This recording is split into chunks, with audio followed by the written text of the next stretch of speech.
That conversation is continuing, by the way, outside of the old Hoop It Up radio station team. Yep. Oh, those are the days, man.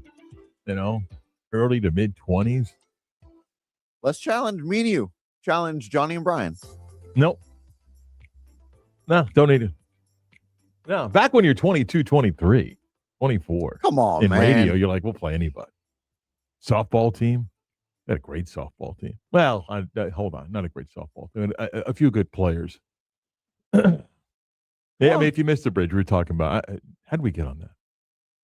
I forget how we got on it, but I was telling Kelly and Chris about the old Hoop It Up event that would come through Orlando with the Magic in its infancy days. It's like a really big deal. 3-on-3, they had different divisions, and there was a media division, and we played in that. And then there was a media softball league too. The Sentinel used to be really good. Brian Schmitz, the longtime columnist, right? Like Brian, I don't know if he still plays, but Brian was one of those hardcore softball guys that played on these dominating teams where every guy was hitting 90 home runs.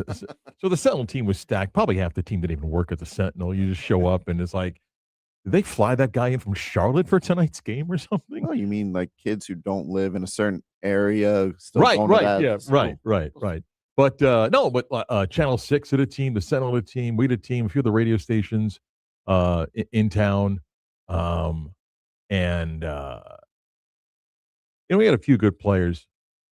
I won't mention his name, but somebody that worked in the this is before the sports station was here, but when 740 was a news talk station, we had a guy in the news department. Really nice guy, like a hardcore news guy, great voice and so forth. And he showed up, and our deal was if you came out, made the effort, you were going to play, which means we weren't very good record-wise. Like Frank was excellent in center field. I played shortstop or third when somebody else in the building was playing. And so he comes and goes, okay, where am I playing? And we said, why don't you get out there at second base? So we go out. It wasn't to start the game. It's like he's the late, we got to get him in for one at bat, the fifth or sixth, one of those, right? And we thought, because you can't just throw him in right field, because in softball, you got to have some action out there. So we figured second base, right? So we go out. Maybe it's the fifth or sixth of a seventh inning game, right? Hey, go out and play second base. So I'm running out there to go shortstop. I turn. He's standing on second base. He thought, oh, no. What do I do? Go play second. I'm right here. I know, but you got to be over there. You said play second base. Yeah, but you don't stand on the back. You guys said second. Then where am I going? Well, you're going to play between first and second. Yeah. Yeah. It was one of those. Yeah. The great legend himself, Jim Phillips, okay? The great, one of my absolute favorite people in the world, played first base. And, Jim was a in-shape guy, but let's say softball or baseball wasn't his go-to sport. Just playing first base would be a few times. In softball, you get a hard hit ball, you got to fire to first. And a few times you throw to first, and Jim was like, screw this. This is coming too hard and too fast. He would just move his glove away and a big part of getting the out is one fields the ball, one throws to first baseman catches to get an out. And Jim would say, not that hard. And he would get out of the way. Yeah. Oh, yeah. Oh, man. Yeah. That's great. Yeah. I'll tell you one more story, okay? I'll mention by name because years later, he probably would laugh about it. Ken Charles was the program director of 740. Ken was a big, heavy-set guy, and you had to understand Ken. If you didn't, he would come across as the most obnoxious, arrogant, and he was, but if you knew Ken, you understood his personality. And I respect Ken because he gave me a chance to do a sports show for $25 a show. He wanted to pitch, okay?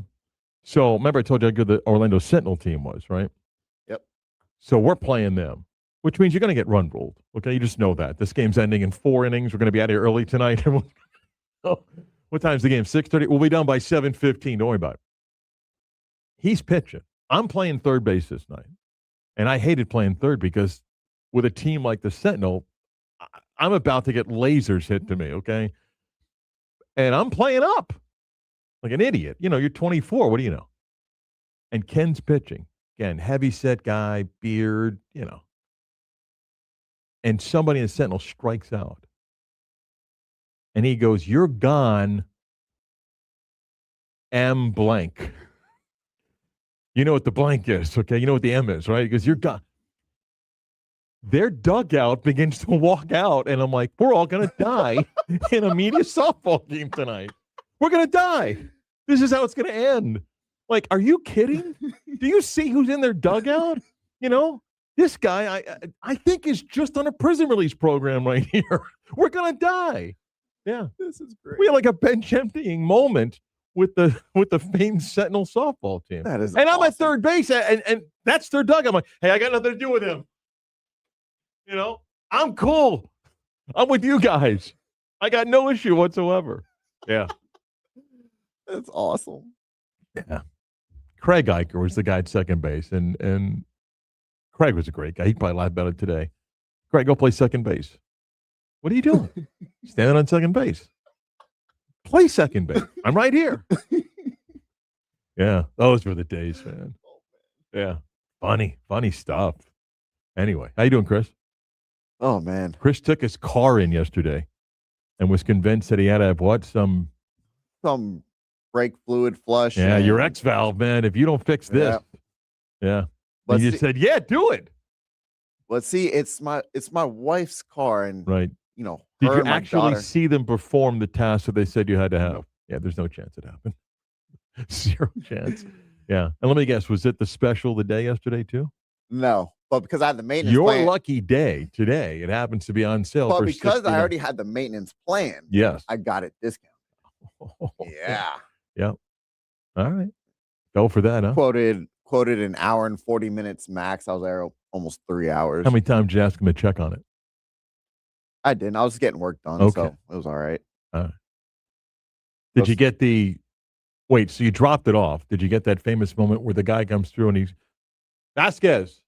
You're like, yeah, and he goes, let me tell you about a few things. No, so now they do videos. They send you the video of everything that they did. No, before. Like, how'd you know you needed that brake thing? So they did. It was my part of the 30,000 mile checkup. Ah, okay. But you get there when they announce your name, and you're like, oh my God, this is not going to go well. Yeah, no, they didn't. I didn't get any of that. Yeah. But they sent me a video of the work that was done. Said tread on the tires are good. Okay. Brakes are good. Good. So, as long as my wife and daughter are safe, that's all I care about. That's all that matters. That's all that matters, man. It's all good. We're gonna Magic begin their summer league tonight. I got a few things to get to about the Magic, including a name of the past that we'll get to. Cam Miller's by for his weekly football visit. We'll get to that. Great history lesson today. Great history lesson. Coming up at about 11:35. And Chris is going to love. You know what's next? Got a couple listener emails. Yes. 2 great stories. Oh, I can't wait. 2 great stories, including one that I think a lot of us can relate to if you vacation at resorts. And we'll get to all that. But first, here's everybody's favorite segment. It's almost like an unwritten rule that when you become a father, you become king of the bad dad jokes. What is Forrest Gump's password? 1 Forrest 1. Are you ready to laugh? We know at least one person is. Here's CB's dad joke of the day. Oh, that's so great. I'm so excited for this one, Mark. I'm so excited. Are you ready? Yep. What do you call a priest that becomes an attorney? I don't know, Chris. What do you call a priest that becomes an attorney? A father-in-law. A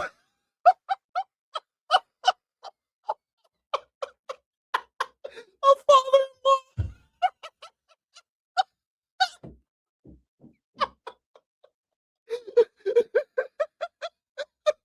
And we're off.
Hey, it's Johnny Magic from Johnny's house. Look, we've got you covered with the hits and what's going on in the city beautiful. And Mark, he's got everything you need to know in the sports world, with maybe a touch of sarcasm. This is the Beat of Sports with Marc Daniels. I literally passed Johnny Magic of Excel 90 seconds ago. Brought it up. He remembered everything about it. Step 2-1. Of course. How convenient. But he remembered Pleasure Island, the media tournament of Hoop It Up and everything. That's also why I played this rejoin, though. Love John. 10 o'clock hour, WYGM Orlando, WJR, HD2 Cocoa Beach. The Beat of Sports. Marc Daniels, Chris Vasquez is over there. Been a while. I don't know. It's been maybe a month since we did a couple of listener emails. I've been out and about and traveling. So I got a couple for you today. All right. Yes, please. I tease this by saying if summertime vacation, you stay at like a resort, you can relate to this. So all right, here we go. I don't need to mention the resort. Mark, curious your thoughts about this. Oh, he asked if I've stayed at that resort, but I don't want to mention it. And maybe you've even talked about this before in the show, but this happened to me, and I'm wondering if you think I was in the right or in the wrong. You may be familiar with resort pools. In the morning, you got to fight for chair space.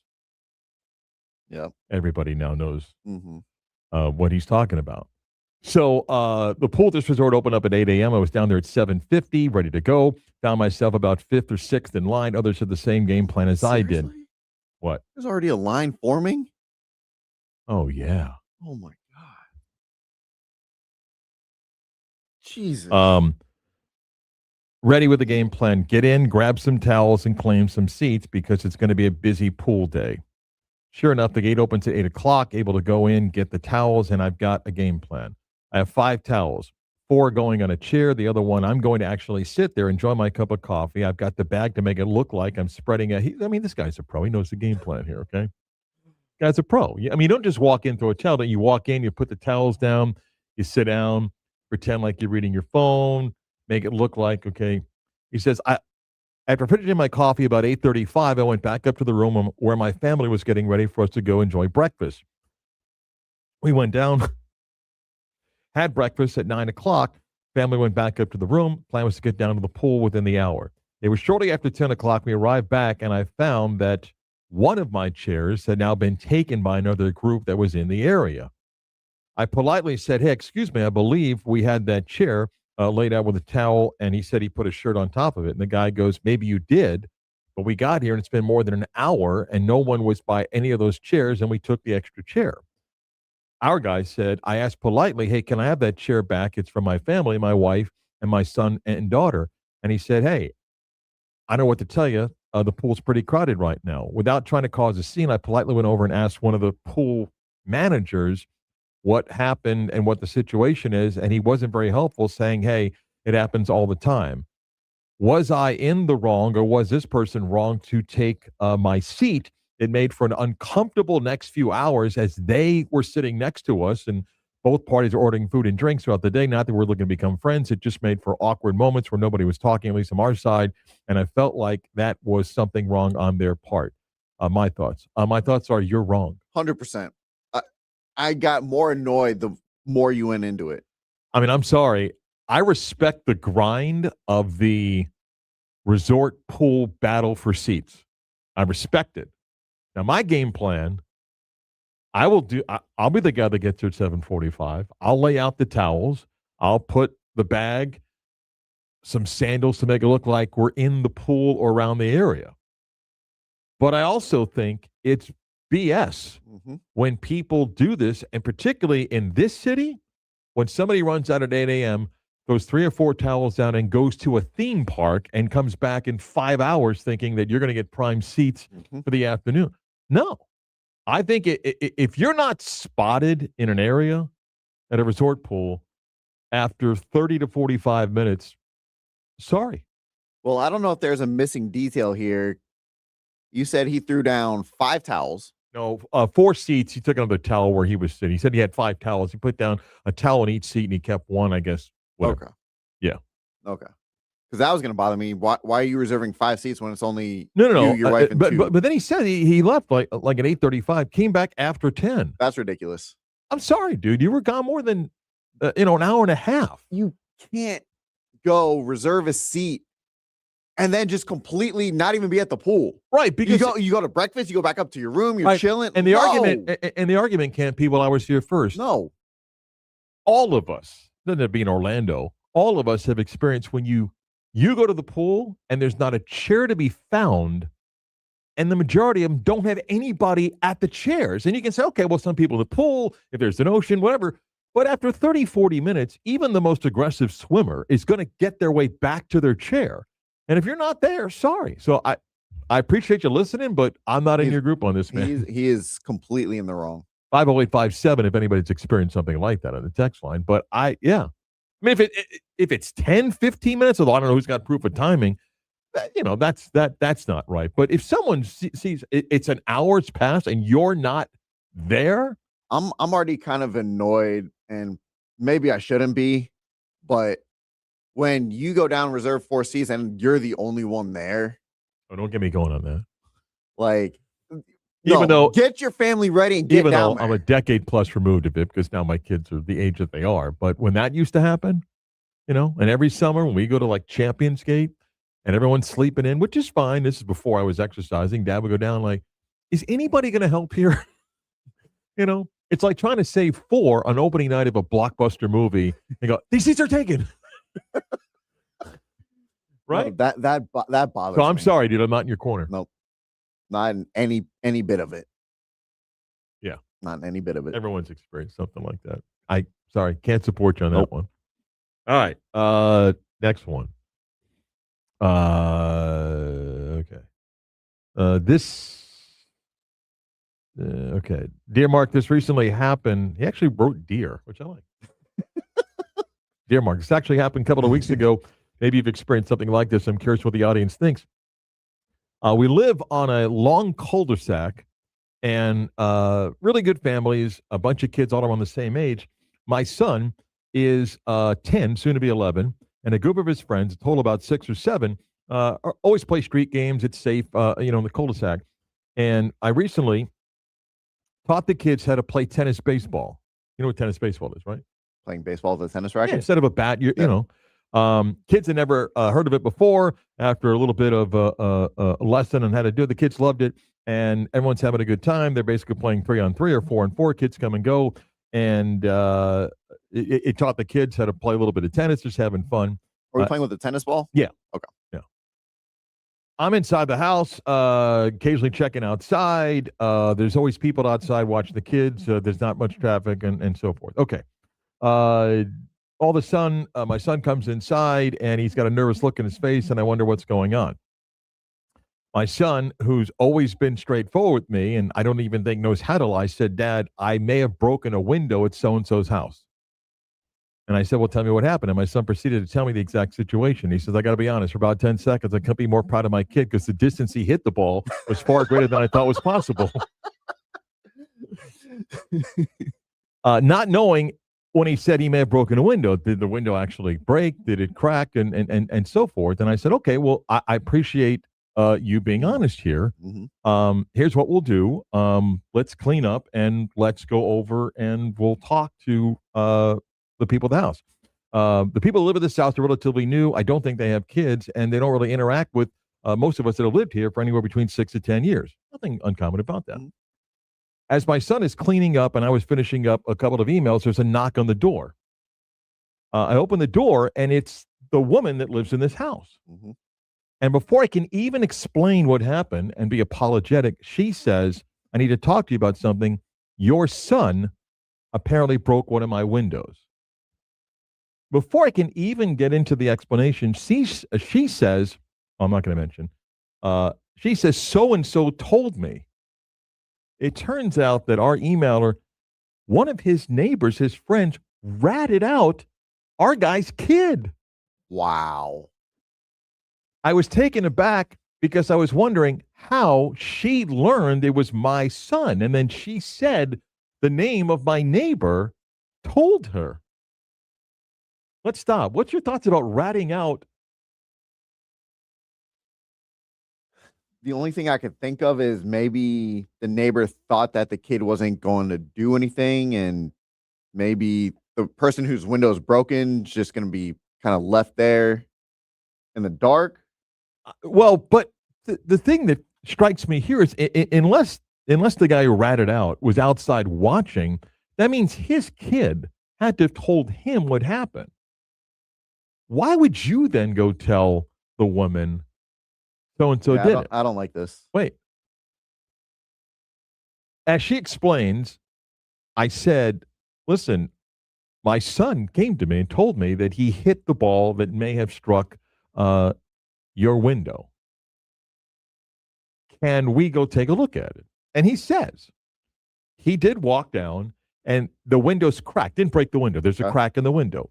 And he said, I believe my son told the story correctly and acknowledged that. She says, well, someone needs to take care of the window. And he says, I understand. Our guy believes that all the kids that played, maybe other dads want to chip into the window that's broke here. Now, yes, his kid hit the ball that did crack the window. So we got two things going on. He's curious if any other dad's going to chip in. Now he wants to know why his friend ratted him out. So he says, I walked over. I'm going to leave the. Well, here, I'll make it. I walked over to Paul's house, and I said to Paul, "Hey, the kids are playing," and he goes, "Yeah. Did someone break a window?" And all of a sudden, Paul's acting like he didn't know what happened, and he goes, "Hey, did you tell her?" And he goes, "What? Did you tell her that my son broke the window?" He goes, "No." And he's like, "Are you sure?" And he's like, "Yeah, no." He goes, well, how would she know that my son broke the window? And she says that you told her. And now he doesn't believe Paul. Well, that friendship's over. So he's asking, what do I think about his friend Paul? I think Paul's a jackass. 100%. Two, terminate that friendship. And two, he wants to know, is it wrong to ask the other dads about chipping in? He's wrong to ask that? Yes. Can't do it. Part of me says it's not completely out of bounds, but because everyone's going to go back and say, my kid didn't hit it. Your kid did. Hey, if I was that, I'd be like, you're damn right, my kid, dude. I guess your kid can't get the distance on this one. Yeah, I'll pay it. And then you could pay admission to watch my kid play at Fenway Park in 30. No. But I understand where he's going. Like, hey, all the kids were playing. But not all the kids hit it. It was just his kid. It's unfortunate. So you think he's obligated to pay? No. Wrong to ask the others to chip in? Can you ask but expect them to say no, or it's wrong just to ask? I wouldn't ask. You wouldn't ask? It's gonna make things. Well, it's already awkward with Paul over here. Well, screw that guy. Not his name, but screw that guy. How about that? Why are you ratting out? Grimy. Yeah, why are you ratting out? And then lying. Right. Oh my God, no! Terminate that friendship immediately. You know what I don't know? For example, like our listener, do you have a Ring camera? Because what I would do, I'd get the audio and go to your friend Paul and go, here. Yeah. This is her telling me. How would she know? At that point, then you'd be like, you know what? Why don't you go in on this window with me since you want to lie to me? So you're a hard no on asking the others. Can't ask. Not even ask. No. You're probably right. Would you? I can understand asking, but I wouldn't expect anybody to say yes. Then I'd put Paul in a headlock and make him say uncle and force him to pay for the broken window. Yes. That I completely agree with. You don't do. Yeah. You lie about it? That's the part of the story that blows me away. Wow. Yeah. Yeah. I could see asking. All the kids are playing, and again, I'm not judging. Was your kid the only one that could get the ball that far? If you're playing tennis, baseball, somebody gets lucky and hits it, did any other balls go near that window and stuff like that? But, I mean, ultimately, you got to pay for it. Yeah. You can't ask, though. And you ground your kid for 8 months. No, I'm just kidding. No. He's proud of his kid. He's 100%. Like the distance on the ball. I'll definitely be proud. You could ask. No. Hey, the kids are playing and broke the window. And no? No. Really? because no other kid hit it. That's right. No other kid hit it. No other kid hit it. That's right. You can't ask for anyone else to chip in. Yeah, we'll pay for it out of my kid's signing bonus, okay? Yep. When your kid's a pinch runner in Little League, yeah, we'll be there to cheer him on. You can comment if you want at 50857 on the text line. Magic begin their summer league play tonight. A couple of thoughts of the Magic and a name of the past. I'll get to next.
This is the Beat of Sports with Marc Daniels.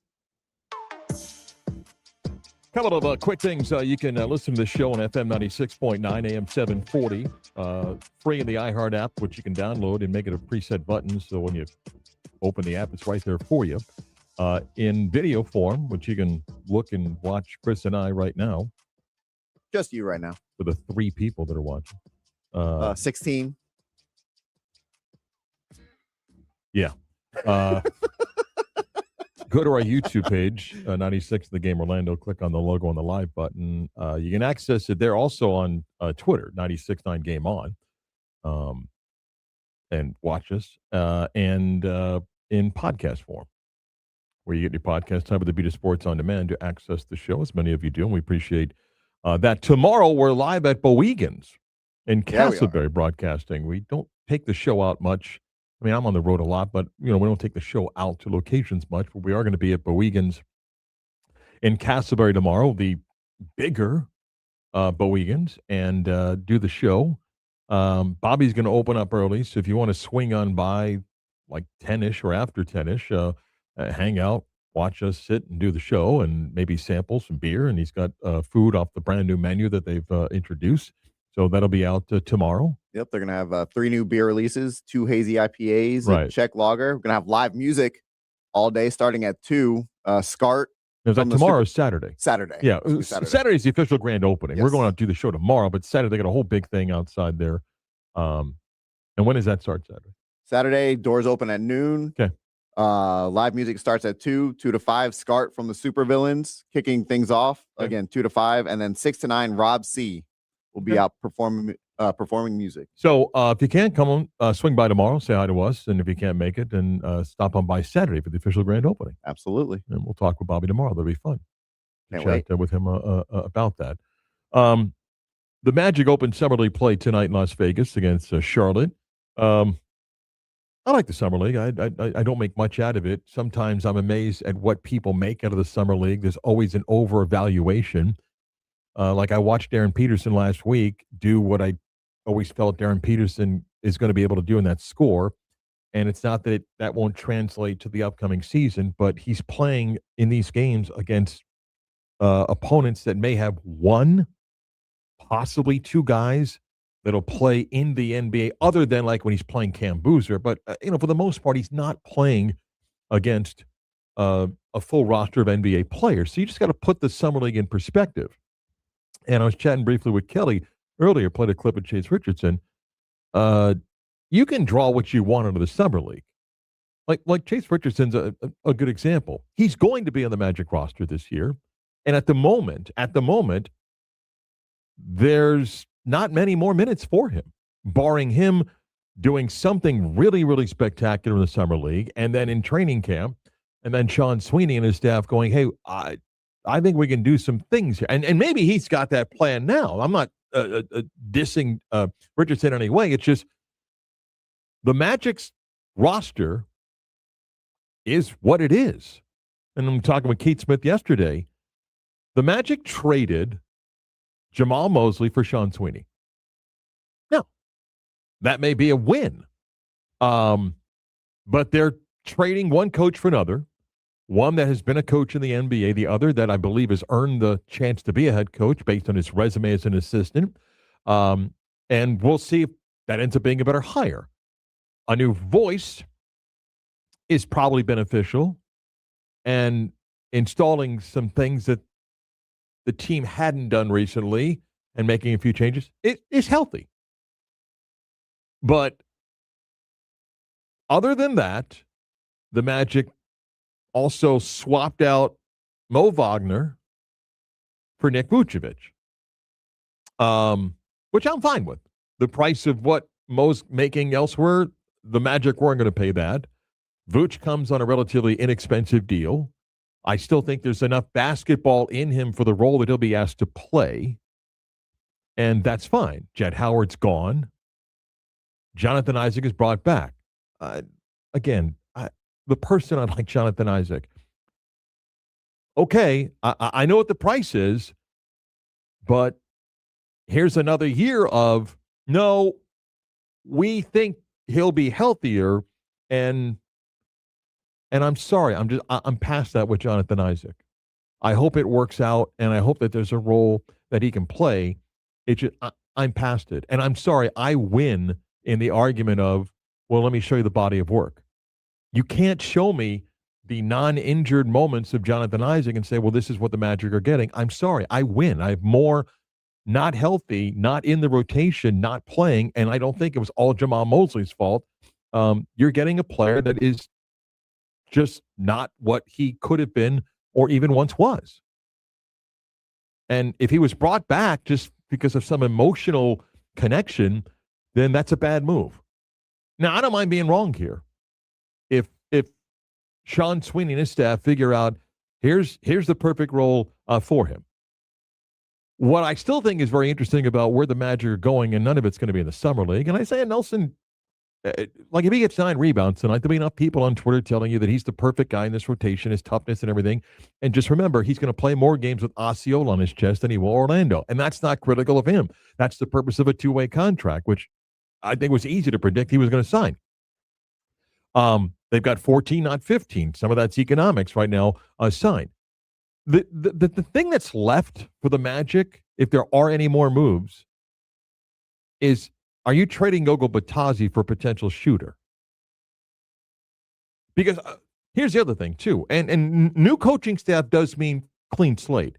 When people say Vooch is going to battle Batazzi for minutes, which Gogo Batazzi are we talking about? If it's the one in the second half of the year, he played himself out of the rotation for weeks. I mean, there were stretches that he played well, like, okay, that's the heart and hustle, pun intended. And then he didn't play. He was out of the rotation. So, and as we were talking with Keith Smith yesterday, you can't tell me, well, the three-point shooter they had was Nick Vucevic. Stop.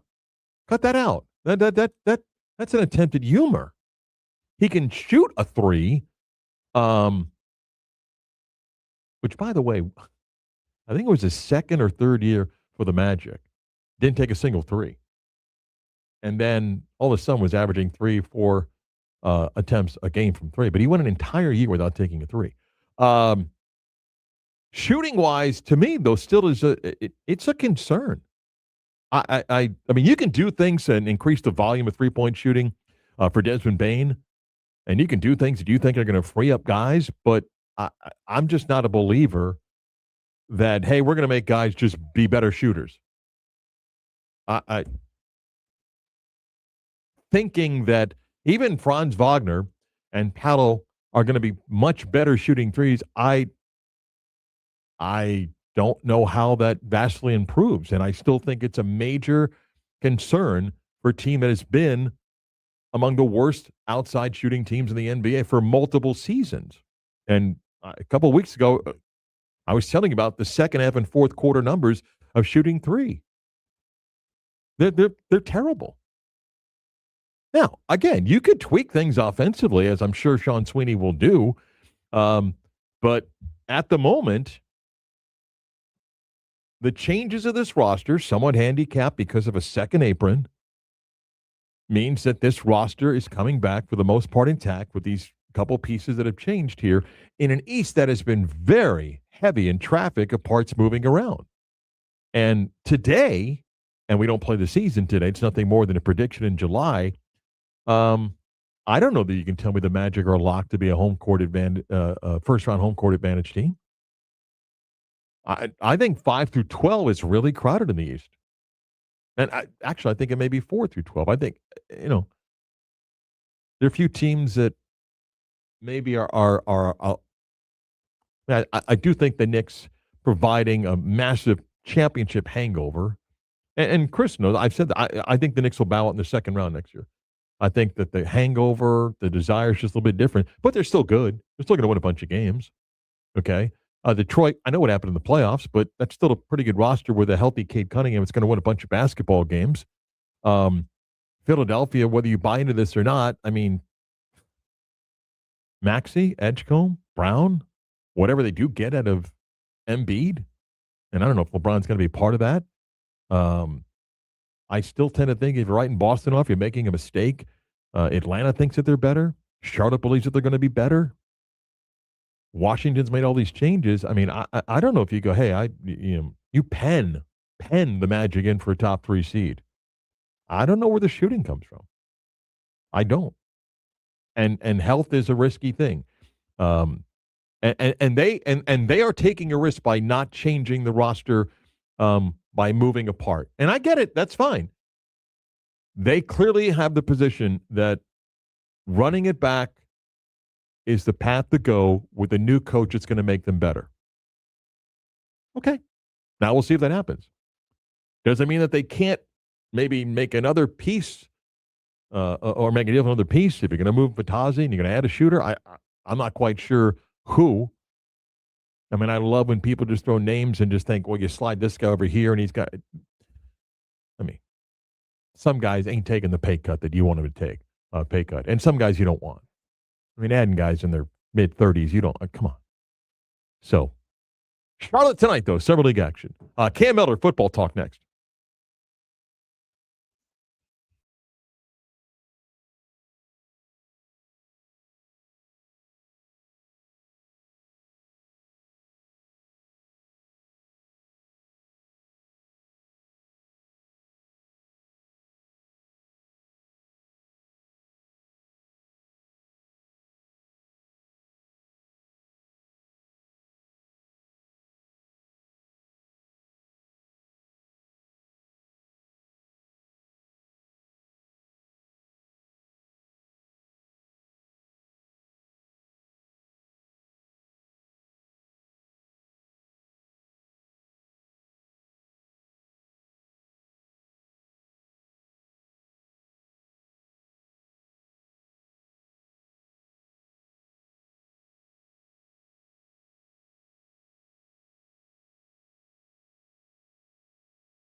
This segment is presented by a week beer company. Love data? Love analytics? Let's take a deeper dive into both as we talk to Cam Mellor, What you know is very limited, and what you don't know is limitless. the Chief Analytics and Data Officer at Pro Football Network. You can follow Cam on X or Twitter at Cam Mellor. The weeks are in single digits before we have actual games to talk about, and Cam Mellor is here. He's on X or Twitter at Cam Mellor. First off, good morning, and I have a bone to pick with you, but first, good morning. Good morning, and I'm ready to fix that bone. Well, before I get to that, just until the season starts. before I get to that, I got my football fix. I was in Frisco for the Big 12 Media Days, so I'm got my full fix of football and coaches and players and all that great preseason hoopla and everything. So I'm even more fired up. So Chris, I go to Cam's site here, ProFootballNetwork.com, right? And he's got an NFL playoff predictor. And I like to mess around with the gadgets here. I got to scroll a little bit to get to a certain team, and I got a little bit of a problem with that. But one thing I do know, Cam, the difference in playoff predictor wins for the Cowboys versus the Giants is not that many teams, if you know what I'm saying. You hear me, Cam? The gap is closing. Is that what we're saying? I'm just saying the predictor, is 8.5 wins for the Cowboys. And for the Giants, it's 7.4. And I think considering where we've been, where he thinks they are, pretty close in my view. Perhaps the gap is shrinking. Perhaps we're also not quite as high on some offensive and defensive moves for a team in the state of Texas there this year. To me, it sounds like a cop-out, but as always, and especially for this Cowboys team, will come down to Dak Prescott, as long as he's the quarterback for that team. And there are some things to like about Dak, but as we've seen, there's also a lot to not like. And I think that's where the gap is really closing. If Jackson Dart can be that guy and can they stay healthy on offense, and they do enough to keep him upright and stop the YOLO play from him in year two, we'll see. Today is the day that EA College Football 27 comes out. It was funny. Where I was broadcasting on Tuesday, the table next to me, EA set up the game for players to play. It's funny because some people were thinking that a guy sitting at the adjacent table was in charge of the ratings for players. So every player sat down going, yo, man, what's with my rating and so forth. But the game comes out today. So I'm going to do this. You tell me, did EA get it right? Because they're top-ranked players in college football. I'm not asking you to, say for an NFL draft, but the best players. Jeremiah Smith is 1. Carter Smith, the left tackle of Indiana, is 2. Leonard Moore, the cornerback at Notre Dame, is 3. Ahmad Hardy is 4. And Caden Green, 2 Missouri guys, are 5. And I say rank 99, 97, 97, 96, 96 grade. Kevon Lacey at Ole Miss gets a 96. Malachi Tony gets a 96. Did they get it right? It's hard to say they got it wrong, at least at the top. I think probably the arguments start after you get out of the top 10, perhaps. And I understand like a Malachi Tony, maybe people thought was the best receiver, not named Jeremiah Smith, so have him up there. But they also have to prognosticate that you do a dynasty and then he'll eventually go up in the next year because he's going to play in your second year of your dynasty. And so it's an interesting thing to do when you look at the grades and the rankings. And I think where they really got it right was those top groupings, or at least some of the quarterbacks as well, from what I was able to play a little bit of. Few misses, and it's to be expected. It's those group of 5 guys moving up to the Power 4 rankings. There's definitely the knowledge gap when it comes down to knowing who to push up and give them the benefit of the doubt when they move up. Wyatt Young, probably the biggest one, North Texas wide receiver going to Oklahoma State this year. I want to ask you about 2 quarterbacks, not so much their EA rating, but just thoughts on them. A couple years ago, Noah Fafita came here with a high soon-to-be draft pick in the NFL at wide receiver. And I know some things had just gone south for them football-wise. They got absolutely rolled by, what ended up being an average UCF football team. I thought, man, what happened to him at quarterback?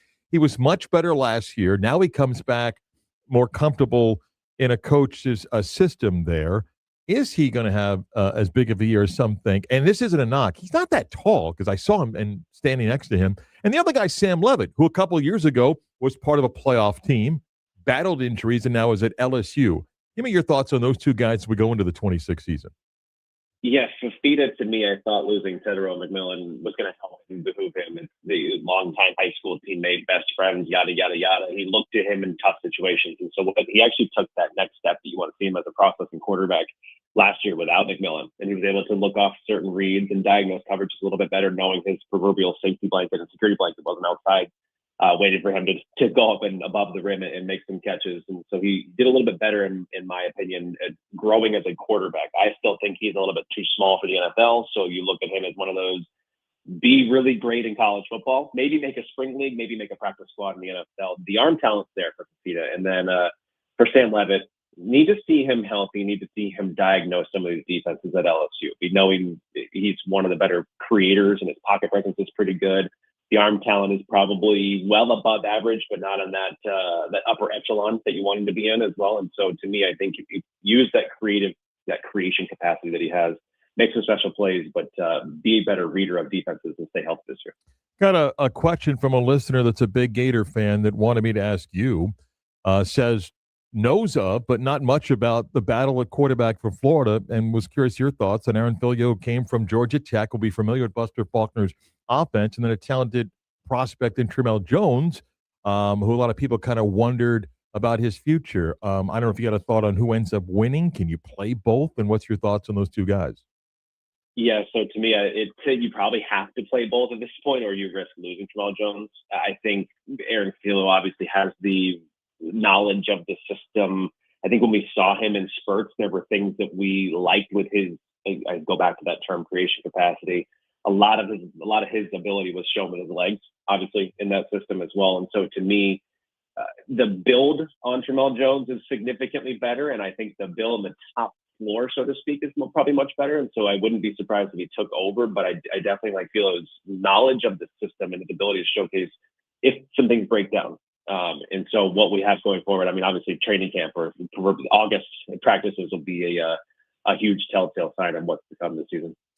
Indiana wins a national championship. Quarterback becomes the number one pick of the draft. Josh Hoover comes from TCU. But as throwing names out before, they do have what some think might be the best left tackle in Carter Smith.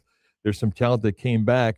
A lot of people praised what Indiana did, and not diamonds in the rough, but picking guys that were more system guys. Is it a different roster makeup of portal players, or do you have a coach who's trying to stick to his principles? Yeah, probably both. I think he sticks to his principles once he goes and hits the portal as well. And so if somebody's been able to execute and manage the portal the best since we started this era of transfer portal and NIL, it's Kurt Zagardi. I mean, even back to what he turned Jordan McLeod into at JMU, well-traveled Jordan McLeod from USF, Arizona, et cetera, et cetera. And then what he's able to do in the past few years, Curtis Rourke, Fernando Mendoza, and now Josh Hoover. But to me, yes, what they kept on the offensive line and keeping Carter Smith for another year, Charlie Becker's emergence, Nick Marsh, and the players that they're able to put forth, I look at this team as one of those, it's not the proverbial reload because it's not the way that the Georgia Bulldogs did it the past few years. It's what they are doing and what Cignetti does with the portal and reloading and finding those system guys that are also those breakout candidates and then maximizing the talent, because no one has done it better than him recently.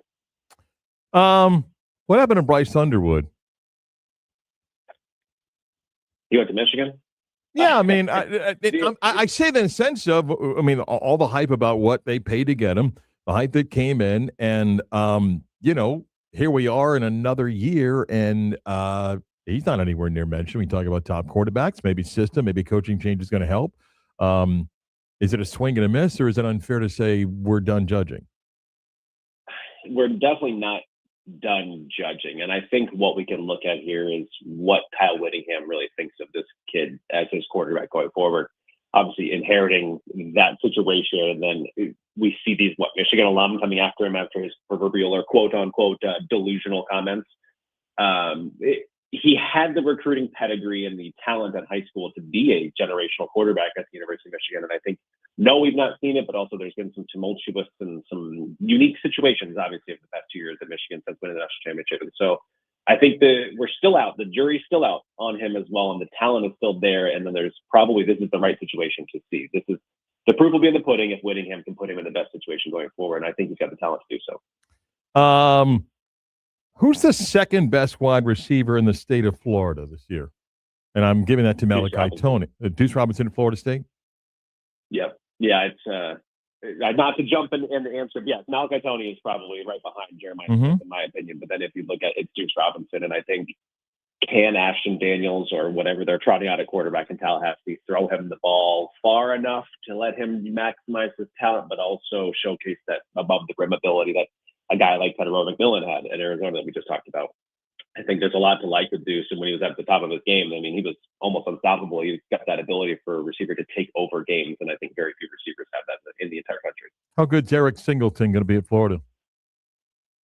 I mean, this kid is fast. The kid is a quarterback's best friend. He's going to be the first read, and so I think that also that similarity and that knowledge of the system as well will behoove him. Also, maybe if there's a rapport with Philo as well, that gives him the early advantage. But I think Singleton, what you have with him is the quick whip routes that he runs, and those routes in the short intermediate level of the field are some of the best in the state and the country as well. But also, I mean, this is a guy who could be primed as a breakout candidate for this season, but also for the draft. Can I give a name? And I'm curious your thoughts, not for his NFL career, because I don't know if he's even going to have one, but for those that may not know, tell them who Easton Messer is at FAU, because he had over 100 catches last year. He's had multiple seasons of multiple catches, I believe. It was his breakout year in 2024, I think. Dude averaged almost 15 yards a catch as well. So in the air raid offense, being able to do that and average that many in the volume, but that much average as well per catch, this is they like to feature him fast, not a big guy, but one of those guys, he plays significantly larger than he is. He is the prototypical air raid receiver that's going to be the number one. Don't be surprised if it's like 120 catches this season if they can fire on all cylinders in year two. Check out his work. Go follow him on Twitter, Cam Melder. Then you get the links to all the fun stuff. And if you go to profootballnetwork.com, you can check out NFL playoff predictors. They take a look at the schedule, projections. It's all fun as you get set for a football season. Thanks. Appreciate it. We'll talk to you next week. My pleasure, Mike. Thanks as always. Cam Melder with some good. It's funny. I asked, I forget if it was a couple of UCF players, Chris, on the show Tuesday about their EA rating. No one's ever like, yeah, they got it right. and we were done doing our show. There were a few Houston players that sat down, and they were like, who's the guy? Where is he? And someone's like, what do you think your rating should be? It's like 93, 94. And I'm wondering, is he like a 73 or something? I don't know. I understand the game, but I'm not the ratings guy for that. But do you think that would bother you if there was like a radio version of Madden and your rating was like an 84? You thinking you should be at this higher? stage of my life? No. 20 years ago, yeah, but not. I don't care. But it's amazing, and it's a credit to the game, the branding of that game. And now that players are part of it, and then, do get a small check for it, the obsession, because we knew that in the NFL for years. Yeah. And now in college sport, these guys are like, and I don't know this, and if you play the game, I may be way off here. In the NFL, I'm just going to guess that it might be more accurate.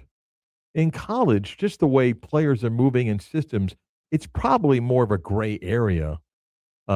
But it is hilarious because it happens in the NFL. Guys like, I can't believe my rating is this. But in college, these guys like, who did this, dog, man? They don't know what's going on. And then you look up, he's like, yeah, you had 6 catches last year. Okay. Well, I'd imagine college would be harder because you look at, and no disrespect to these smaller schools, but a school like Tulane, who they may have someone that's really good, but because they go to Tulane, their rating may be affected because of that. Yeah, but the Messer kid's a good example for the game. He's got a high rating because he produces. He had 100 catches last year, and in that system, he's projected to have a great year. So his rating is based on what he's done and the role that he would be used in the video game. I mean, he's not going to be a number 1 draft pick like Jeremiah Smith, but if you want a guy that's going to catch a bunch of balls, then he'll probably have more catches than Smith. Yeah. So I don't understand everyone's obsession with their rating. Oh my goodness! I would just sit next to the table. Everyone sat down like, I can't believe my rating. Yeah, game is out today, by the way. 11 o'clock hour kicks off with the news coming up. First time for a World Cup update. Well, here we go. Quarterfinals in the World Cup begin today after an off day yesterday for the first time since since June the 11th. Action back today. France and Morocco play a quarterfinal match today, beginning at 4 o'clock. That'll be at Foxborough up in the Boston area. Tomorrow, quarterfinal match is Spain and Belgium. They'll play that at SoFi out in Los Angeles. Then 2 matches coming up on Saturday. Norway and England. They'll go at 5 o'clock then in Miami at Hard Rock Stadium. And then 9 o'clock on Saturday night in Kansas City, Argentina and Switzerland will play in a quarterfinal action. Again, today's match, 4 o'clock. It's France and Morocco in the Boston area for the first of 4 quarterfinal matchups in the World Cup. The news about the size of the audience, the England-Mexico game is the most watched game in this country's history, a bigger audience than the Belgium-USA match. A massive number of over 48 million. A World Cup update brought to you by Fitter's Green Irish Pub.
Let's really do the news. Yes. Now it is time to do the news. But now it's time for the news. 7 o'clock hour, WYJ, Orlando, WJR, HD2, Cocoa Beach, Orlando sports leader, Marc Daniels, the Beat of Sports, Wimbledon, Cocoa Golf semifinal right now in a third set tiebreaker, 10-point tiebreaker, first to 10, winning by 2, and she trails 7-6 in the third set tiebreaker, lost set 1, 6-2, came back to win set 2, 6-1. And now 6-6 in the third of the first of the two women's semifinals. Novak Djokovic is among those that will play the men's semifinal set for tomorrow. Magic Summer League action tips off tonight in Las Vegas. Will take on Charlotte. 7:30 tip on Prime Video. Chris loves that. Yeah. He won't find a regular season game on Prime, let alone a Summer League game on Prime, huh? Huh? So Huh? are we having a watch party? Big watch party at Chris's house. Me, you, and Kelly, right? Mm. Be a lot of social media content coming out. Yeah, let your wife know we'll be over, about 6:15, 6:30 or so. That's perfect. World Cup quarterfinals today. France and Morocco play at 4 o'clock. It's the first of the 4 World Cup matches that'll take place. Antoine Griezmann did make his debut for Orlando City Soccer. The big signing that he finished out his commitment before coming over here to play. They played a friendly against the Tampa Bay Rowdies last night. Orlando City won 6-0, and Griezmann scored in the game for Orlando City. Rays lead the Yankees by 5 in the American League East, won 3-0 last night. Aaron Boone got ejected for the Yankees. The Rays also released more renderings of their baseball stadium. They did not announce that the financial part of this has all been finalized, but there isn't like good renderings. Justin Verlander is retiring at the end of this season, the age of 43. It says the arm is good, but the body is telling him it's something he can no longer be able to pull off. And let's see, what else did I have here for you? Poll among by On3 of coaches in the Big 12 had BYU as the top choice to win the league. Texas Tech second, which has ticked off Texas Tech fans. Not that it matters, but are you? Didn't we run everybody off the field last year and everything? I was going to say, not that it matters, but are you surprised they picked BYU over Texas Tech? No, I think without any Sorsby controversy, his experience makes them the obvious choice. Will Hammond at quarterback may or may not be ready week 1. They were real positive. Oh, we think he's going to be ready to go. Okay. A month ago, before the Sorsby, he's definitely not playing, it was like, well, he's not going to be ready till week 3 or 4. Now he's suddenly able to play. Their defense is the best in the Big 12, and it may be one of the best defenses in the country. But with a little bit of a question mark at quarterback, you're kind of like, okay, Bear Bachmeier comes back at quarterback. LJ Martin's back at running back. They've got an excellent offensive line at BYU. They brought back a big part of that defense. So as far as guys coming back, they don't have the same question mark at quarterback. So I'm not shocked. And this is a coach's poll. There was no media poll. Despite everybody sounding wonderful on stage when they did the coaching roundtable Tuesday when Joey McGuire, well, we're all friends, everything. Come on. Of the 15 other coaches, and I'm making up a number, there has to be 4 or 5 like, screw this guy. Yep. Right? So, and Kalani Sitake is really popular, the BYU coach. I mean, everybody loves him. So I could see that there's, hey, I'll vote them instead of a Texas Tech. Just because you the like coach's poll, whatever, who cares? Just because you like someone better, that shouldn't influence your decision on stuff like that, though. No, but there's some people that are rubbed the wrong way about how Joey McGuire and Texas Tech handled some stuff. So, and this wasn't anything formal. On 3, I just think whether it's Brett McMurphy or somebody went up and asked every coach who they thought. Mm-hmm. So, yeah. I'm not shocked by it, but what do preseason polls mean? I was among the media asked to vote for the preseason all-conference team, but they did away with the media poll. And on 3's poll is not a Big 12 endorsed coaches poll either. So, a reminder tomorrow, we are going to be broadcasting from Bowiegans in Castleberry. Bobby's been telling us about the build-out, and it's all done and open, and we're going to go down there tomorrow, broadcast the show. You can swing on by. They'll open the doors at 10. You want to come by, hang out. Got some great beers. They're rolling out for the grand opening, which is officially on Saturday. We'll be there tomorrow broadcasting, so come on down and say hi, get some food, and hang out, have a good time. That'll be tomorrow at Bowigan's in Castleberry.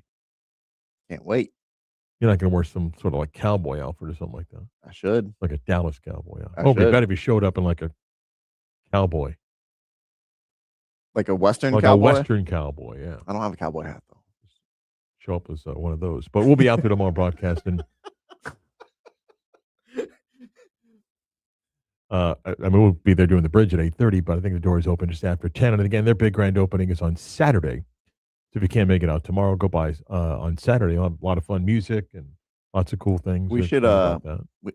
I should be the Bowigan's mascot. Who's the mascot that had like what was it, the cat head and then human arms and human legs at Big 12 Media Days? Oh, Kansas State. That's what we should do. Bowigan's mascot with the mascot head and then just human arms and legs. I don't know. No, again, what makes the Kansas State thing uncomfortable is it's an animal headpiece and human arms and legs. It doesn't make sense. The Oklahoma State Pistol Pete, yes, it's a large mask headgear, but it's meant to be human. You can have human arms and legs. The Wildcat, it's just uncomfortable. You know, this big Wildcat head, and then there's human arms and human legs. Just doesn't work. History lesson in about 25 minutes. We're back and more of the Beat of Sports next.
Never fear.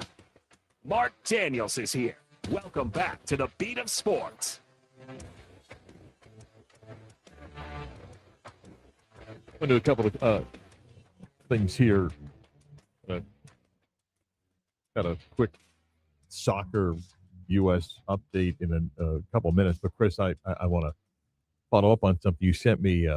Ross Dellinger, Yahoo and On3, posted. He writes now a sports business piece about college athletics. And he caught up with a number of Big 12 coaches as they wrapped up their media event yesterday and asked some about, should the College Football Playoff Committee take into account the amount of money spent on a roster when it comes to considering teams for the college football playoff. Okay. And I read the piece that Ross wrote, and if you're an outsider to the Big 12 and you read that, it sounds like whining coaches that are complaining that they don't have enough money to compete with everybody else at the top of the food chain in college football. It's how it's read. If you're a Texas Tech fan, you read it as, we should get out of this league because no one's going to spend as much money as we're going to spend, and the rest of the league is dragging us down. If I can detour for a second, okay? I used to be really good at math, Chris, but I'm going to ask you to help me here for a second. Okay. All right.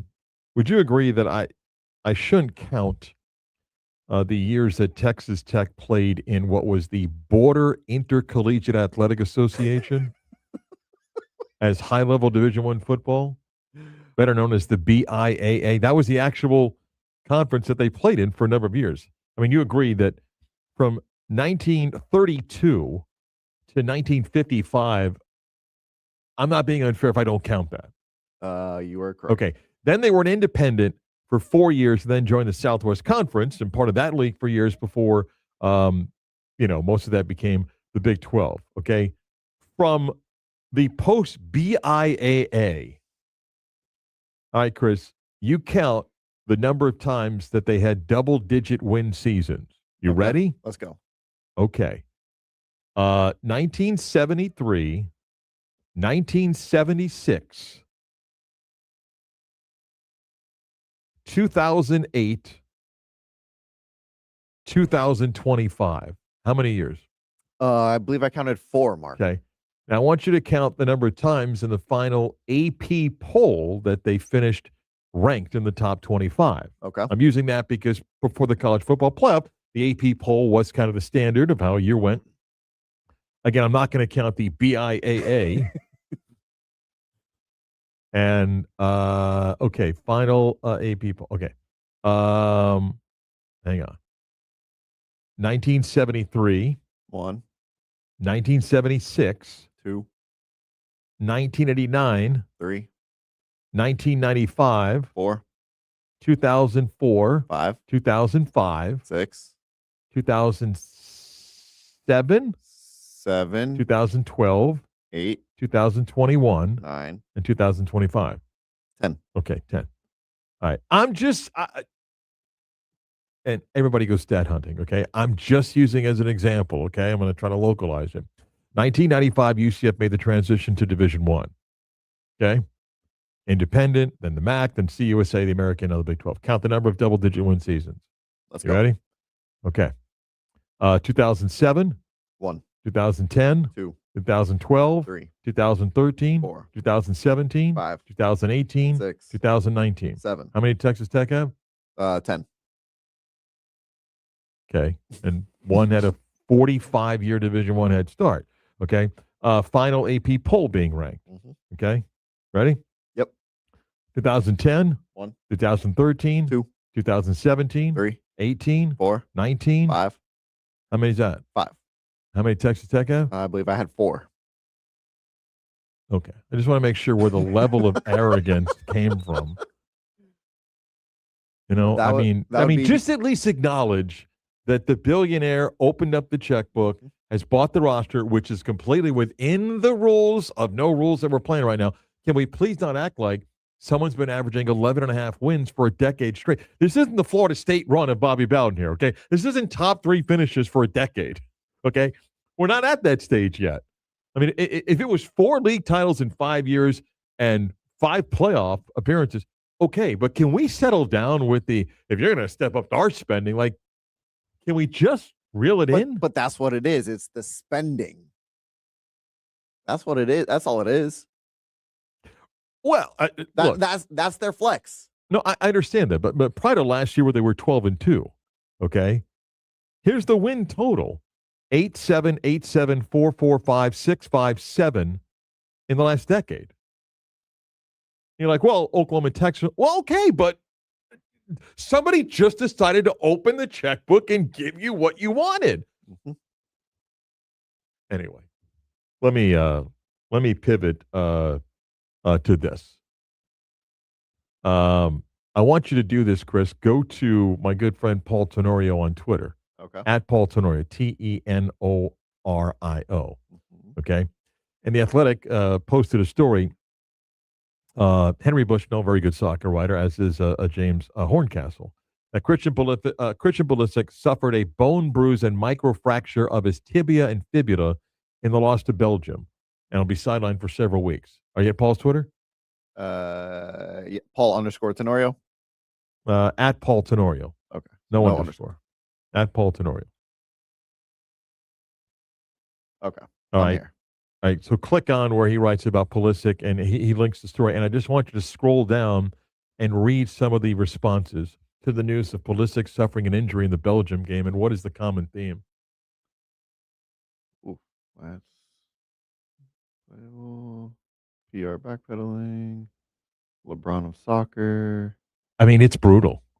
It is. It is. I don't want to hear it. It is. No one's supporting going, oh, wow, he played injured. Well, I mean, Landon Donovan came out and said you'd have to drag me off the field or drag me off the pitch. Right. And as you scroll down and read some of the responses, you even have people going, they needed an excuse 3 days later. Where was this story a couple of days ago and things like that? His brief reign as the face of U.S. soccer is over. It's over. Whatever you think is fair or not fair. And here's what I think is fair. He didn't produce to the hype based on numbers, meaning goals, minutes played, and you can go, he was injured. I understand that. But the ultimate measurement here is, did you produce? And the answer is no. And at 27 years old, in a World Cup in his native country, whether we get this back in 38, he ain't on the team. But his reign as the face of American soccer is over. I mean, trying to keep politics out of this, a guy who was born here because they wouldn't let his mom fly home because she was so pregnant, which is interesting, of the guy that fought to get the red card removed in his position on that, became more popular battling than Pulisic did. Why? He scored. And he may go back to Europe and play, and someday will end up in MLS. But the reign of Pulisic as the face of American soccer came and went fast. And it wasn't even a good one. No, I mean, that's my point. If he played in 5 matches and scored 3 goals and assisted on 3 goals, and clearly in the 5 matches that he played was no worse than the second best player in the field, you hold your head high and say, man, dude battled injuries, the Americans lost, but he certainly played his level and above. It was a disaster World Cup for Christian Pulisic. However you define the American run, round of 16, which is kind of what the U.S. is known for, we can feel sorry for people or have an understanding when injuries are involved. But in the end, it is about production. And in a World Cup, right now, the 8 teams that are left, and the perceived 4 best goal scorers in the world, Kylian Mbappe's playing today. Messi's still playing. Erling Haaland's playing. Harry Kane's playing. They're playing, and by the way, the top 4 goal scorers in the tournament. That doesn't help the Pulisic story. It's one thing of like, hey, Argentina's like, Messi hasn't scored yet. Nah, he scored. Yeah, but Mbappe hasn't. Nah. You know, that Erling Haaland guy doesn't run around much. Yeah, but he scores when they need him to score. Harry Kane, he scored. I mean, that doesn't help either. But he's no longer the face of American soccer. Because, again, I can't get you excited about a Gold Cup. That's the next big international tournament in America. And my guess is he won't play. And I don't believe Pochettino is going to be the manager. And he's going to fade from an international, from a U.S. national team standpoint. He certainly has earned what he did playing over in Europe. And I don't know about that run for the future either. But the news today about, hey, here's the injury he had. You just saw a simple scroll of some people reacting. And it's I don't want to hear it, dude. I don't want to hear it. Yeah, there's no defense. None. There's nobody Pulisic. like, oh, wow, okay, he was none. Because the perception is what? You tapped out in an elimination game. The microfracture sounds a bit made up to add to the severity. Yeah. I know it's real, but isn't that basically a bone bruise? Yeah, no. Again, you can keep scrolling, and it is harsh. It is harsh, you know? And I don't know. I've read some people I respect who do wonder, because he wasn't healthy, did he also see somebody else was suddenly becoming the most popular American player? And I don't know. But 1 year, 5 years, 10 years, he can look back, and soccer fans will look back. It was not a good World Cup run for Christian Pulisic. You know, they did everything. The whole thing about not playing him, resting him, even telling his European team, hey, it was designed to have him at max potential in the World Cup. And injuries are part of the game, but you can't be the face of American soccer when you look back and go, dude, you weren't the best player on your team, you know? And what about the other best players? Yeah, they're all playing really well. Well, I mean, could you even call him a top 5 player on the U.S. team the way he played? Not in the Belgium match. He had the most giveaways based on the minutes that he played. There were moments. I mean, against Paraguay, he was the best player on the field. It wasn't even close. But who cares now?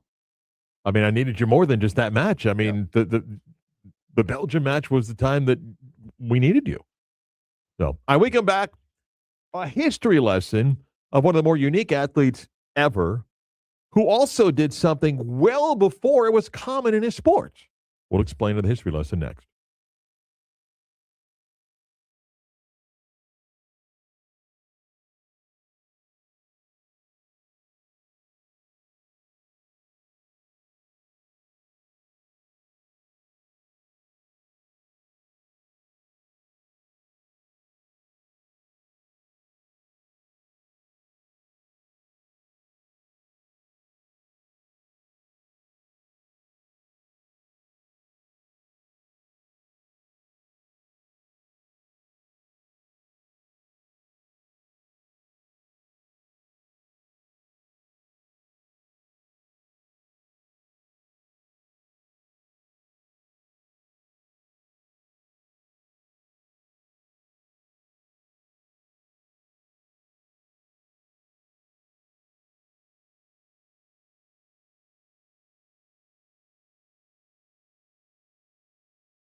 All right, boys and girls, take a seat and listen up as we take a trip down memory lane with Marc Daniels in this week's History Lesson. Interesting journey in the history lesson today. Chris, I think, we're watching the NBA right now. I don't even know if free agency exists anymore because the star player just asks for the trade and gets the trade, as we've watched in recent years. Jaylen Brown got traded. Giannis Antetokounmpo got traded. And maybe the era of great free agency is gone. But I'm going to take you back long before the idea of free agency even existed in the NBA. It wasn't until 1976 when Oscar Robertson kind of forced a form of restricted free agency. The old reserve clause meant if you played for my team and your contract was up, I decided if you were forced to sign a new deal. That was it. You didn't have any ability to move, and demanding a trade was someone I'd heard of. But this guy may have been one of the first to do something that simply didn't exist. And that guy is one of the more unique and greatest players to ever play the game. That's Wilt Chamberlain. Wilt Chamberlain was something that no one had ever seen in high school, his size, and then going to Kansas and playing there. He led to the rule change in college basketball about lanes and what you could and could not do. Chamberlain, in some ways, got bored and didn't like the rule changes and hindering his game, the restrictions put on. He left Kansas to play for the Harlem Globetrotters.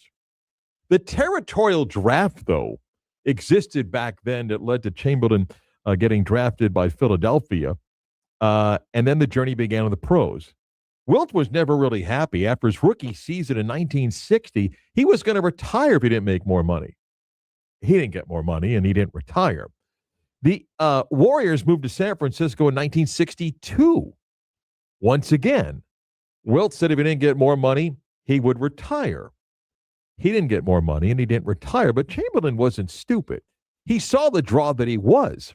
At the time, there was nothing like him, and fans flocked to see him play, and he felt like he wasn't being paid what he actually was worth. In 1965, the Warriors got a new owner. The owner didn't want Wilt around. He was tired of the demands for more money and all sorts of things like that. So Wilt got traded back to Philadelphia, where the Syracuse franchise, with the new ownership, had moved to Philadelphia, and the 76ers were born. Well, guess what? Wilt threatened to retire again, and he didn't. Ike Richman became someone important in Wilt Chamberlain's life. Richman was a good friend and became the personal lawyer and basically the second father to Wilt Chamberlain. And Richmond persuaded Chamberlain to stay in Philadelphia with a unique deal. According to Wilt himself and others that followed the story, Richmond promised him half of his share of the Sixers, which would give him a 25% stake in the team. Richmond owned 50%. When Wilt retired, Richmond promised that he would get 25% of the basketball team in a split with Irv Kozloff, who was the other 50% partner with Richmond. It clearly violated the NBA rules. This is before David Stern or Adam Silver, and it was against league rules, but the two agreed that their verbal agreement would hold. Except the problem was Richmond died. He passed away of a heart attack in the stands of a Celtics-Sixers game in 1965. The following season, Wilt in Philadelphia did beat Bill Russell and the Sixers to get out of the East, and a championship came. But the problem was Kozloff had no knowledge of the 25% ownership stake that Richmond had promised Wilt Chamberlain and said, I'm not honoring that. There's no way. And that laid the framework for Wilt to say, I don't want to be here. Well, Wilt really didn't have much of a choice, but he made it clear he wanted out. And Wilt liked the idea of going west, perhaps Los Angeles. Warm weather, a life in the world of entertainment along with basketball. And what would be the deal? Kozloff, the owner of the Sixers, felt like there was trouble on the horizon. He began to put out feelers. Knowing that Chamberlain wanted to go west, he attempted to find others not in Los Angeles that might be willing to take Chamberlain, almost getting even with him. Merv Harris was an LA-based sports writer. Getting wind of Wilt's desire to go west, he contacted then Laker owner Jack Kent Cooke, the same that would go on to own the then Washington Redskins, that Wilt was looking to leave Philadelphia. Jack Kent Cooke called Kozloff, the then Sixers owner, and denied permission to speak to Wilt Chamberlain. Wilt, though, was entering a one-year contract again with Philadelphia. The word was out that Chamberlain was looking to leave. He didn't want to stay in Philadelphia. Jack Kent Cooke wouldn't give up, may have illegally contacted Chamberlain or his representatives to advance discussions. The two sides began to hammer out details without the knowledge of Kozlov, the then Sixers owner, that Wilt was going to leave. He was going to demand a trade. Or he would challenge the Sixers' right to keep him under contract. But Wilt, again, wasn't stupid. While he and Jack Kent Cooke ironed out details of a financial agreement, Wilt also spoke with Seattle owner Sam Schulman of the Supersonics, knowing that Wilt was on the market. Schulman was a bit concerned at first, but after finding out what Jack Kent Cooke had offered Wilt Chamberlain, said, "I'll give you 35% more." Wilt then made the decision at that moment he was going to go to Seattle. He called Jack Kent Cooke to say, "Jack, I appreciate it, but I don't think I'm going to end up with you in Los Angeles. I think I'm going to make another deal." The Lakers found out how much Seattle was willing to offer Wilt Chamberlain. Jack Kent Cooke matched it. It didn't take long. Wilt Chamberlain said, well, maybe the Lakers won't be a bad choice. Even the ABA then decided, let's make a run, and offered Wilt Chamberlain an unheard-of salary of $1 million. But Wilt loved the idea of going to Los Angeles, playing basketball, and also having a chance to be in entertainment. Wilt went to the Sixers and made it clear, I'm not going to stay here. You need to make a deal for me. You need to make me be part of a deal that sends me out west. The Sixers, despite an owner that was willing to part ways, didn't want to give up what had become a ticket attraction. Bill Russell had already been the player coach of the Boston Celtics. So the Sixers ownership went to Wilt and offered him the head coaching job. After the 1968 season ended, Wilt was presented a chance to take over as the head coach of the Sixers. And the idea of being player coach like Bill Russell was intriguing to Chamberlain for a period of time. But Wilt turned it down. Then GM of the Sixers, the great Jack Ramsey, said the discussions went maybe not as far as others had thought. Ramsey did make the offer because his owner wanted to do it. Chamberlain turned it down, and it set the path for a deal to go with Wilt to the Los Angeles Lakers, which did happen. It was somewhat unheard of at the time. You couldn't measure the value of what Philadelphia was getting back. Darrell Imhoff, Archie Clark, and Jerry Chambers, not exactly household names. But the Lakers got their guy, Wilt Chamberlain. He quickly became the highest paid player in a team that included Jerry West, which was then making $100,000. Wilt was making $250,000. The deal was one-sided, as the media reported. On July 9, 1968, the trade with the Lakers and Sixers became official. $250,000 after taxes with a contract for Wilt. Jerry West got $100,000 before taxes. When West asked Jack Kent Cooke about the discrepancy in dollars, Jack Kent Cooke answered, "You're not Wilt Chamberlain." A little bit tough for Jerry to take. They lost to the Celtics that year in 68 and 69. In 1969-70, lost to the Knicks. In 1971, lost the conference finals. But Wilt Chamberlain won a finals MVP in 1972 and a second NBA title. And as history tells us today that you don't necessarily find true free agents on the move, and Wilt didn't leave as a free agent, but he forced the issue. And when you go back and look at the history of the NBA, he was the first star player to force a trade. There would have been legal challenges for Chamberlain, but he gave Philadelphia no choice. The Sixers did what they could, offer him the head coaching job, even more money, but he made his mind up. And in the end, Jack Ramsey and the Philadelphia ownership did make the decision to trade Wilt Chamberlain. And to this date, he remains the first star player to force a trade in the NBA. Here we are all these years later. Now it's common. Maybe Wilt was further ahead of his time than we ever thought. That's today's history lesson. Back to put a wrap on the Thursday show next.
Time for the latest news, gossip, trends, and off-the-wall stories.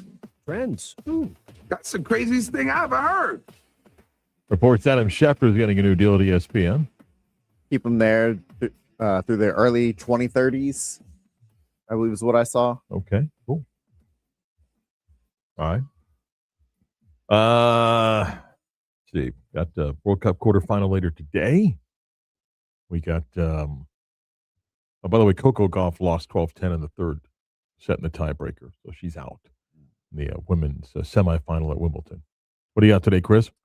It's gonna be a daddy-daughter day. Wifey's got an appointment to get her hair done, so it'll be a daddy-daughter day. Okay. Looking forward to it. All right. She's got her canine. We figured out why she's staying awake at night. Got her canines and molars growing in at the same time. She's in a lot of pain. You got some of that gel to numb it up a little bit, or often known as bourbon. Wifey told me no on the bourbon. I know. Yeah. No, be all right. We're closing in soon on the terrible twos, right? I feel like she's already hit them. Wow. All right. Well, good luck with that. I mean, nothing Uncle Mark can do. I mean, did you show her the Rowdy trail mix bags that I brought you? I did. She's like, where the hell's Rowdy? Where's the picture with Uncle Mark and Rowdy? It never showed up. Not my fault. Never showed up. Tomorrow we're at Boegan's in Castleberry doing the show. If you're in the area, want to come on by, I think the doors will open around 10. Come out, hang out with us. 9:45. Grab some beer and maybe sample some food. Nothing like a 10 a.m. beer on Friday morning. I will not be indulging until after 12, but you can come on down and hang out with us. If you miss any of today's program, where you get your favorite podcasts, if you type in the BOS Sports On Demand, you can access the show. Subscribe, get a download list when it's convenient for you. The video stream is available for playback on our YouTube page at 96 on the Game Orlando. Click on the logo and the live button, and you can watch the show back when it works for you. Thanks, Chris. We'll see you tomorrow at Boegan's. All right. Thank you guys as well. See you tomorrow for the BOS Sports.